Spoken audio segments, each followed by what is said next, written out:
আসসালামু আলাইকুম। ক্রিকেটাররা বয়কট, বিপিএল সকল ধরনের খেলা বয়কট, নাজমুল ইসলাম সাহেবের পদত্যাগ। জানেন ক্রিকেট বোর্ডের বিসিবির একজন কর্মকর্তা তিনি তামিম ইকবালকে নিয়ে মুস্তাফিজুর রহমানকে যখন কলকাতা নাইট রাইডার্স থেকে বাদ দিয়েছে এবং ভারতে যেতে দেবে না কিংবা বাংলাদেশ ক্রিকেট দলকেই বিশ্বকাপে না পাঠানোর বিসিবির সিদ্ধান্ত কিংবা তামিম ইকবালকে নিয়ে অশোভন বক্তব্য। আসলে ক্রিকেট অঙ্গনে তামিম ইকবাল অপরিহার্য একজন ব্যক্তি। তাকে নিয়ে এ ধরনের মন্তব্য করার পর আরও নারী ক্রিকেটারদের যৌন হয়রানির বিষয় কিংবা আরও নানা ধরনের অসন্তোষ সকলগুলাই একসাথে হয়ে একটা গণবিস্ফোরণ কিংবা গণকূপ সৃষ্টি হয়েছে ক্রিকেট অঙ্গনে ক্রিকেটারদের মাঝে। বিপিএল চলাকালীন সময়ে আজকে ২টি ম্যাচ থাকলেও তারা বয়কট করেছে। সকলেই সংবাদ সম্মেলনে ৪৮ ঘন্টার সময় নাজমুল ইসলামের পদত্যাগ কারণ দর্শানোর নোটিশ বিসিবির পক্ষ থেকে দেওয়া হলেও তাকে কিন্তু পদত্যাগ এখন পর্যন্ত করাতে ব্যর্থ হয়েছে। তারা ক্রিকেট বর্জন করেছে এবং বিশ্বকাপে যাবে না।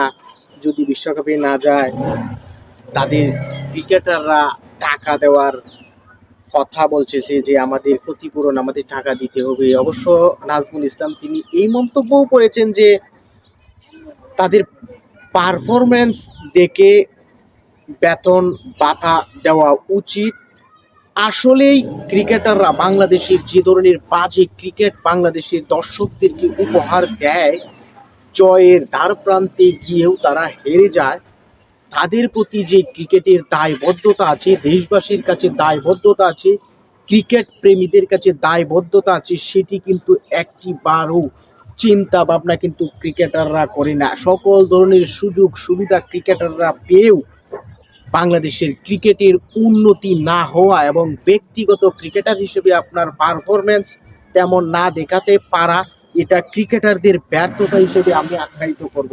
একটি কথা বললেই আপনাদের গায়ে জ্বালা পোড়া হয়ে যায়, অথচ ক্রিকেট বোর্ড বাংলাদেশের ক্রিকেট প্রেমী সাধারণ জনগণের কাছ থেকে যে ধরনের ভাষা, যে ধরনের অশুভন আচরণ, মন্তব্য তারা শুনতে হয়, সেগুলা কি আপনারা অনুধাবন করেন না?